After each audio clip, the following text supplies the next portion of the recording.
Have you ever wondered, is God really good? And then had the courage to say that out loud? Hey there, I'm Danielle Zapchenk, and I am so thrilled you are joining me today on the Parable Podcast. I would love for you to meet writer and podcaster Careese Mukulu as she shares honestly about how she viewed God at one point in her life. I really struggled to believe that God was all good. I could stand behind this idea that God is all powerful. I could get behind him being ever present. I could even get behind him being all knowing, all of those things. But all good was just off the table due to the experience I was having. And that's a really depressing place to be, because basically I was in a situation where I had an ever-present, all-powerful being who I believed was controlling my life, but I suspected that he just might be a little bit sadistic. Here's my conversation with Careese Mukulu.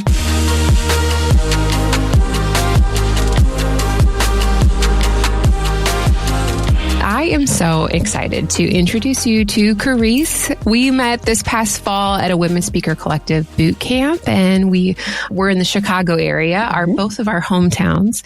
So Careese, I am very interested and excited to get to know you a little bit more today. Welcome to the Parable Podcast. Thank you so much for inviting me, Danielle. This is exciting. So Careese, I would love to know, what is something that you are passionate about? Maybe people don't necessarily know, what you do day to day. So what would that be for you? Wow. I'm trying to think of a way to say it without taking an hour to say it. I am really just passionate about helping people to pursue Jesus authentically, whatever their story looks like. And I'm passionate about that because for much of my life, I've had a difficult time connecting in churches. I still have that experience now, a little bit to some degree, as we will discuss, but finding Jesus in the midst of that, pursuing Jesus in the midst of that, I love helping people do that. And so we will get to this, but I got married when I was 41. And so being a Christian single for 41 years is a unique experience. And so I'm really passionate about including people, affirming people, encouraging people who sometimes don't feel seen by the church, because I know that I did not for many, many years. And sometimes I still don't. I'm very interested to dive into that topic. What was something that maybe somebody wouldn't expect about Careese, that is just like a fun talent, a favorite hobby that you have that they don't know about? I love to write. I love to write nonfiction, but I also love to write fiction, especially fantasy. So epic quests, wars, like all of these things. I love to write these. So is that also the style of book that you like to read as well, or is it differ? I do enjoy fantasy, but I can also enjoy a good mystery. I can also, enjoy some historical fiction if it's done well. So my reading tastes vary pretty widely. I love that. Careese, what is something that has brought you joy this week? Something that has brought me joy this week? Baking a cake. I baked a cake for a coworker's birthday this week, and I love to bake. And so that was just a really fun activity for me. It's creative. And then at the end of this creative process, you have this delicious treat to enjoy. Yes. And it brings joy to other people. So that brought me joy this week. Did you grow up baking with family, or is that something that's new? No, I actually grew up baking. So my family unit consisted of my mother. My mom was a single parent, and so it was just the two of us. But I also had my grandparents on her side. My father's never been a part of my life, so I have no knowledge of my paternal side. But my maternal grandmother, she could bake anything. She was known for her baking. My paternal grandfather could fix anything. He still can. And so, this is kind of the family I grew up with. I also have two crazy aunts. They are, most people have one crazy relative, but I have two. They are sisters, but they love Jesus and they love each other, so it's fine. And then two relatively normal uncles. Okay. I love that you say relatively normal. Relatively. They are slightly obsessed with the Chicago Bears, but that's a different conversation. We all are relatively normal. We all have a special uniqueness to ourselves that, raises attention from time to time. Yeah. I know this probably will come out a little bit in your story, but when was Jesus more than just a name for you? What was that like, Careese? Yeah.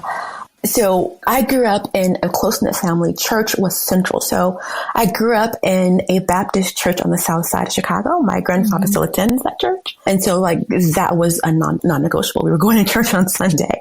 And so I grew up being in the Sunshine Band and Sunday school and all of those activities, Baptist Youth Fellowship, all of those things. So I was introduced to Jesus as a child, but I would not say that I really understood.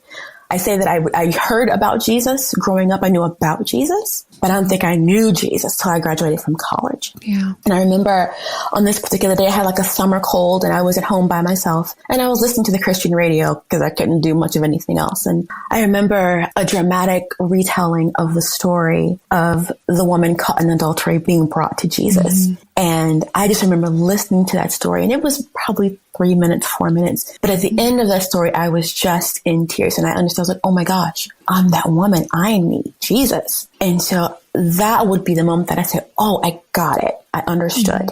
And I went from knowing about Jesus to knowing Jesus. Well, that's just a beautiful picture of where you were as a child and into that season of your life. And to now, where you said earlier, like your passion is helping people pursue Jesus.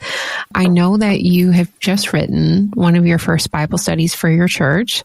Tell me about that process. I mean, because you said you're a writer, yes. But you're just writing a Bible study. So my aunt, she likes to read through the Bible in 1 year. Wow. I think that's awesome. I mean, I've never done that, but I love that for her. I do the opposite. So I take a year and I read one book of the Bible. I do a deep dive into that book. So last year I studied the book of Judges. By accident, I was just looking up one thing. I went to find one thing, and it turned into a year-long study of the book of Judges. And in that 1 year, I said, oh my goodness, first of all, this book is a trip. Everything you could think of, you find in this book, and just trouble and fear and conflict and internal conflict and external, like it's just, you find it all there. And I felt that there were just so many lessons. And so this term, actually starting in January, I've been taking my small group through the book of Judges, and I decided to write the study guide myself. And that's the first time that I've written a study guide that long to cover an entire book. So I split it into 10 weeks. It works up to almost, about 2 chapters per week. And we're just walking our way through this book, learning the lessons that we can from the characters that we meet in the book. And so writing a study guide this long, this deep, was harder than I expected, but more rewarding than I thought. So I don't think this will be my last. So Careese, it sounds like that was a very rewarding experience for you. And that's something, sometimes when people say that they read through the entire Bible, I'm like, oh, wow, that's so amazing. But I think by giving it such like a bite size and a dedicated book for the entire year, I think that's really beautiful, because there's so many times we go back through the Bible and you're like, oh, wow, I didn't remember reading it that way. And there's so much story. I mean, gosh, those Old Testament stories too, like there's so much to learn from like location and person and people, things like that. So I'm really excited for you. And I hope that it's just a really encouraging journey to watch your small group go through that. Okay, so Careese, this whole podcast is really about our own stories and how God has connected with each one of us, how we've seen him go throughout our entire journey. And he's been there the whole time. So I'd love for you to share with us, Careese, one of your parable stories. Yes. So I feel like growing up in Chicago on the South Side, my mom was a single parent.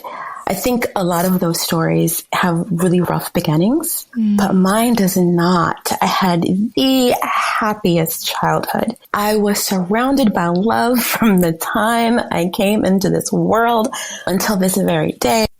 I know my family loves me. I love my family. And I just had a really wonderful childhood full of great family trips and school trips, just all kinds of wonderful, incredible memories, including those with my grandma in the kitchen or annoying my grandfather in the garage as he's trying to fix a car. All of those things. So I feel like I had a really, really beautiful childhood. I feel like my adolescence was pretty average. I went to high school. I studied because I had to. My mom required that I get good grades. So I did that. Otherwise, I was going to be in trouble. And, I went to college. I enjoyed college. But I would say that I hit a really hard season as an adult. And I think this was probably the first time I'd had a season this hard. Like the first year of college was hard, but nothing compared to when I unexpectedly lost my mom due to complications of breast cancer at age 48. Yeah, she was 48 when it happened, and we were all completely unprepared for that loss. My entire family, we were devastated. So I feel like that was kind of the beginning of that. I went to graduate school in the midst of that grief, which actually ended up being a good experience because I was surrounded by all of these friends that were studying to be counselors. And so just all of these wonderful, kind people were in my life every single day.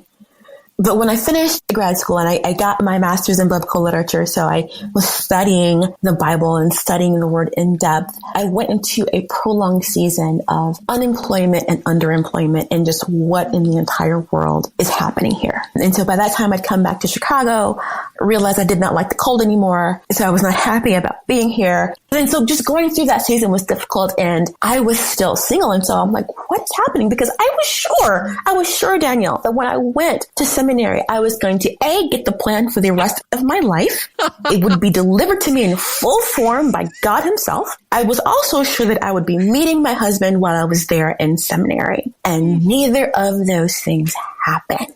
And I came back and I was just like, what is happening here? I do not understand this. And so during this time, I really struggled to believe that God was all good. You know, I could stand behind this idea that God is all powerful. I could get behind him being all ever present. I could even get behind him being all knowing, all of those things. But all good was just off the table due to the experience I was having. And I would see people in church and they tell these stories and I'd be like, oh, okay, I'm glad you're having that experience, but I don't believe what you're saying. And that's a really depressing place to be because basically I was in a situation where I had an ever-present, all-powerful being who I believed was controlling my life, but I suspected that he just might be a little bit sadistic. And so to have that kind of person running your life, it's hard to have hope in that circumstance.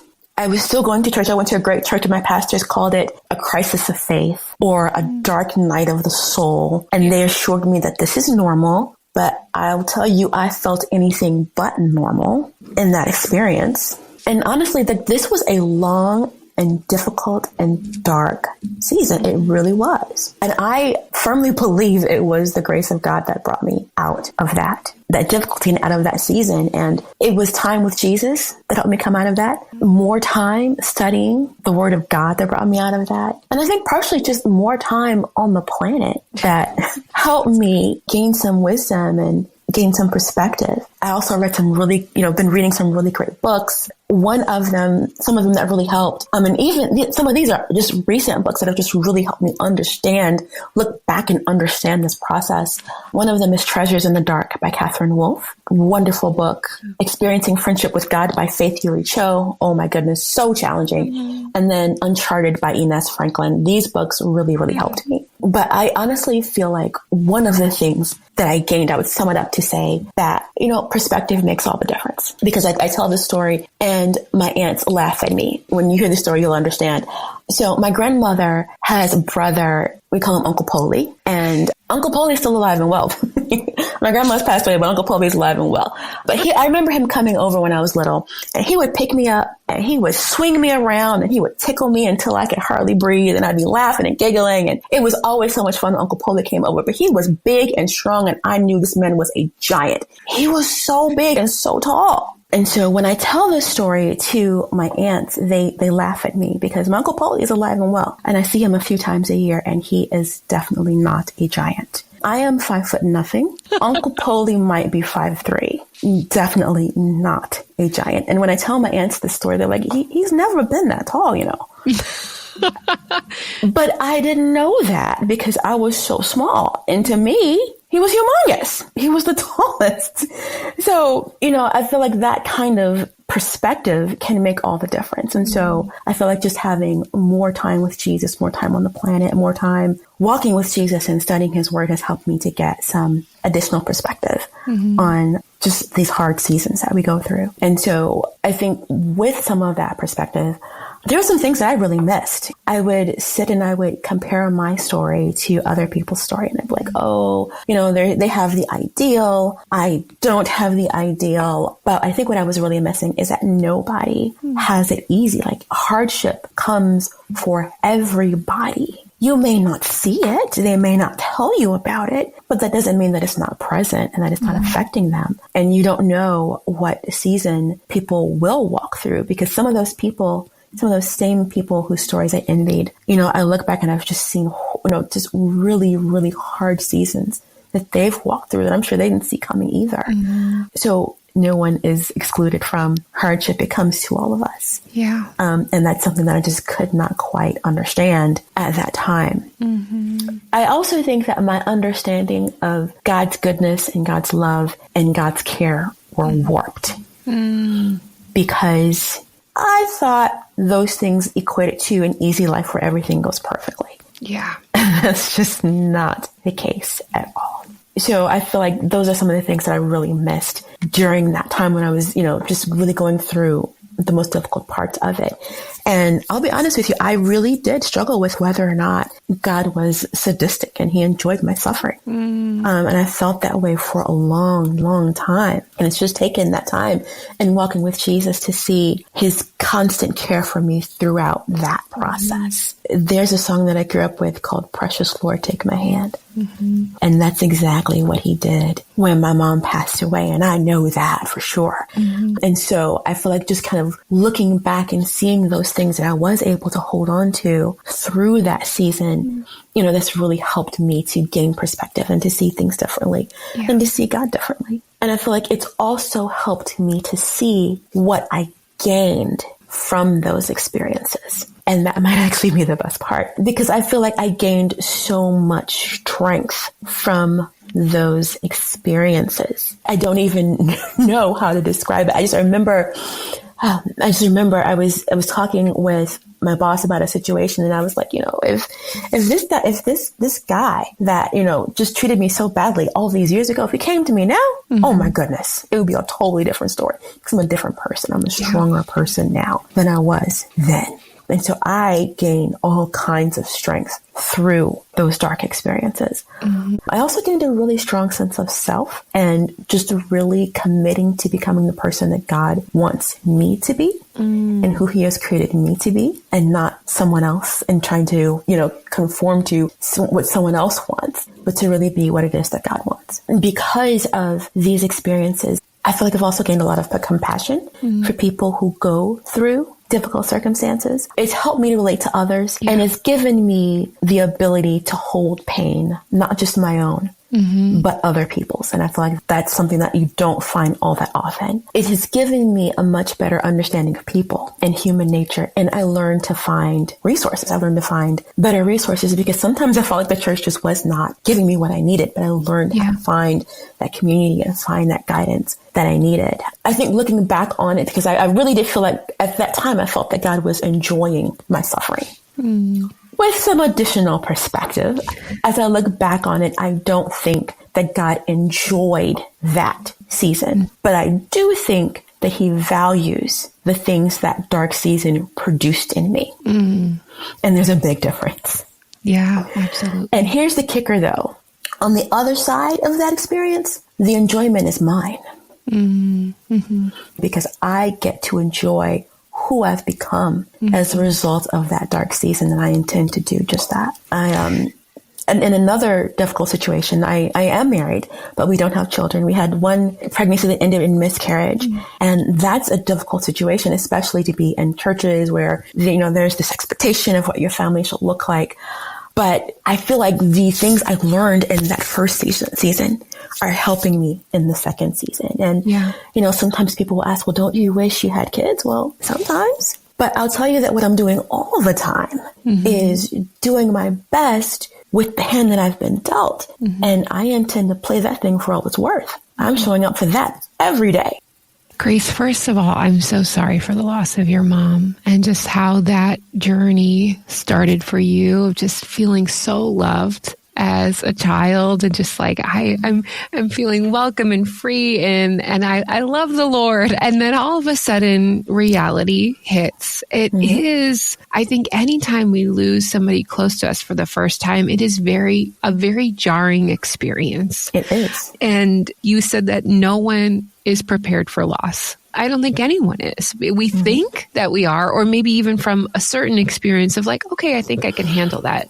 But depending on who the person is in our life and the role that we play, I have a theme for each month, and I don't really know like where we're going and who's going to be talking about what. But this is perfect because we're really talking about faith in this month. And you talked about having more time on this planet provided you more time to have perspective, and I think that is so true. It is so true, but it is really challenging. It's very hard. And I'm sure that this journey of yours wasn't a 2-week process. This was a longer period of time. Yeah. So kind of talk to me about when you're walking through this hardship, what would your encouragement be of like, this isn't going to be overnight. This is going to be a process. So perspective is not something that comes quickly in my experience. It takes time to grow and develop. And honestly, the closest thing that I can liken it to is baking. I bake bread. I bake lots of things, but I also bake bread, and time is one of those things. When you mix the yeast in the dough, you're not going to bake that in 15 minutes. You've got to let that sit. And as it sits, that flavor develops. And sometimes I will just let it sit longer. I will mix the rolls and I will put them in the fridge until the next day because I know the flavor on the next day is going to be better than on the first day. In fact, I don't even think it's worth it. If I'm making a yeast product, I will not bake it on that same day. It's not worth it. Okay. It needs that time. It needs overnight. It needs time for that flavor to develop. And I feel like it's the same way with perspective. It takes time to develop. And that's kind of one of those things that I've just had to learn to say. And I have this phrase that I say to myself, when things are not looking the way I'm expecting them to look, I just say, well, let me just reserve judgment for a little while. Seriously, because there may be more to this than I'm not seeing. And so before I go getting all upset and, spiraling all out, because I've done that too, let's just reserve judgment and let's see what God is doing. That's so good. That is a perspective that needs to be like trained into yourself over time, because gosh, we can just go to those snap decisions immediately. And, that kind of goes into my next question. You talked about like, sometimes I think people as Christians, it may be because they haven't experienced something yet in their life, they assume, oh, well, if I'm a Christ follower, it is an easy life. It is a perfect life. And so you should be blessing me. But on the other hand, when that doesn't happen, you had this feeling of like, I feel like you're being a little bit of a sadist. So talk to me about that kind of mixed feeling and kind of pushing through that. That is a very, very strange place to be. It is very strange to be sitting in church, like listening to the songs, like listening to the praise and worship songs. And I'm like, nope, not singing that one. I remember Good Father is one of those. I was like, nope, not happening.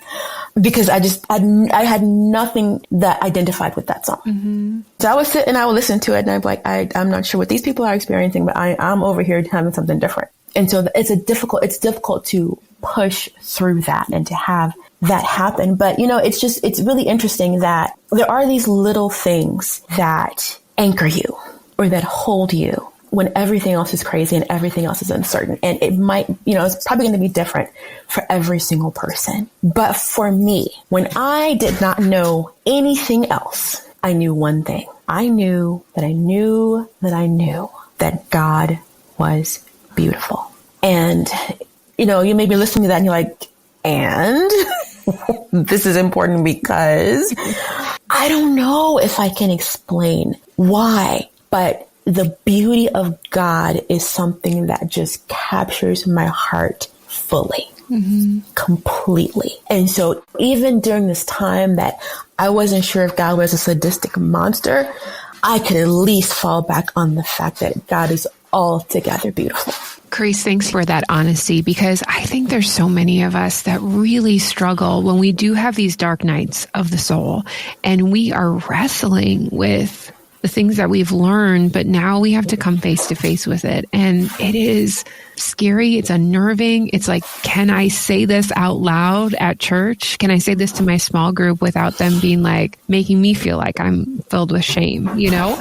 So just taking a change here. You know, you talked about being single for some time, and that sometimes, many times, the church may not get that right. How we can love those in the single community, whether they choose to be single or they're just like, I'm still waiting. Right. Yeah. I love that you put the thing in there about like, when I went to go get my master's, like God was going to give me, here's my plan. Probably here's my husband. I went to a Christian college. And so the girls there said that they were getting their MRS degree. And I was like, what is that? I get it. So talk to us maybe a little bit, because you currently work in a church right now, how the church itself, the Big C Church, can support and love singles well. So one of the things that I always think about is that I was 35 years old the first time I heard a sermon illustration that involved a single person. So can we normalize talking about singles? Can we acknowledge that they exist and that they, singles are among us? And that's okay. And that's normal, because 100% of people are born single. So I love it. It's okay to talk about. So yeah, I mean, I think just part of it is that acknowledgement and that encouragement and offering community for those, like even if it's just a small group. For 2 years, I led a small group. I co-led a small group of single women at the church where I used to go. And it was just having that community and having each other's back, that can be so important. And so it's acknowledgement, it's speaking to singles. I remember often my pastor would say, if you're, when talking about application, if you're married, if you're single, if you're dating, just whatever it is. And so just to include them, including singles in things that we're saying. Like we would joke about the things people say to singles. All right, how come you're not married yet? Well, if I knew, I would probably be married by now. Yeah. Or, just all of the things. When are you going to get married? Don't know. Do you have any insight? I don't. So, just all of the things that people say. And the thing I wanted the most was someone to say, let me pray for you. Let me pray for you. That's good. That, and so I was not prepared for the experience of going to church as a single person. Okay. Because I would nearly have a panic attack trying to decide where I was going to sit. So invite a single person to sit with you in church. Or, just sit next to them and say, hi, how are you? Because it is very, very hard to go into a place that is focused on groups and families and couples by yourself, Yeah. And actually, it was so difficult. And this is the thing. This is the funny thing. So when I was in seminary, I actually stopped going to church for 3 years. Could not handle it, because it was just, I would sit there and the internal chatter was just too much. And I said, you know what? I'm not benefiting from a sermon I'm not hearing. So I'd get up and leave. In the middle of service. Yes. Seriously, I'm I've had it. I'm gone. So it can be really, really hard. But I think just interacting, hey, we're going to brunch. Do you want to come with, Yes, absolutely. Careese, I know that you recently started a podcast. Yes. Can you tell us a little bit about what it's all about and what prompted you to do so? It is called the Faith Off Script podcast. And I started this podcast because I feel like my life has just refused to go along the script that I had written out. And here's the thing. I often hear people say, oh my gosh, this is what I wanted. This is what I prayed for. And God did this for me. And I'm like, oh, that's awesome. I can't relate. Then I'll have people who say, oh, well, I prayed for this thing, but God did something completely different. And his plan is so much better than the one that I had in mind. And I hear that and I'm like, oh, that's great. I can't relate. I need the testimony that says, okay, I prayed for this thing over here, but I got something that looks completely different. What in the world is this? Yeah. And what do I do with it? And so, because I feel like my life just has not gone according to the script that I had written, but I'm still meeting God in that place. And I think there must be others who are also doing the same and also meeting God in that place of just life, a life that's just very different than the one you expected. Yeah. I think there's so many people that can relate to that. Life doesn't go the way that we plan. And I love that you leaned into that space because people definitely need that encouragement. Careese, if people wanted to get connected to you or find your podcast, what's the best way that they can listen or connect with you? My podcast is on Apple Podcasts and Spotify. I am also on Instagram at Careese Creates. And there you see all kinds of things from me talking to what I'm making that week. I love it. Well, we'll put all of Careese's information in today's show notes. Careese, I really appreciated your perspective today. And I think that it really is encouraging for somebody who's just kind of on the fence or walking through this challenging season of their life, because grief and things are unexpected. So thank you so much for sharing your parable story and being with us today. Thank you so much for having me. And it's been a blast. Hey, if Careese's story really made an impact on you today, could you do me a favor? Would you share a link to this episode in your social stories, or maybe even just text a link to a friend? That is probably easiest. Sometimes that's the quickest way I get to a podcast. Maybe somebody who just would be encouraged by what Careese had to share today. I really appreciated that she kind of walked us through the gains that came out of her own parable experience. Sometimes we don't take the time to see what fruit came out of a painful season in the end. So if you want to connect with her, simply visit daniellezapchenk.com for details. And here are 2 reflection questions from our time together with Careese. Number 1, can you think of a time in your life where you had a realization? Like, okay, I just needed more time on this planet to realize this. And do you remember what that felt like? Number 2, it is totally normal. I want you to hear this if you're really struggling.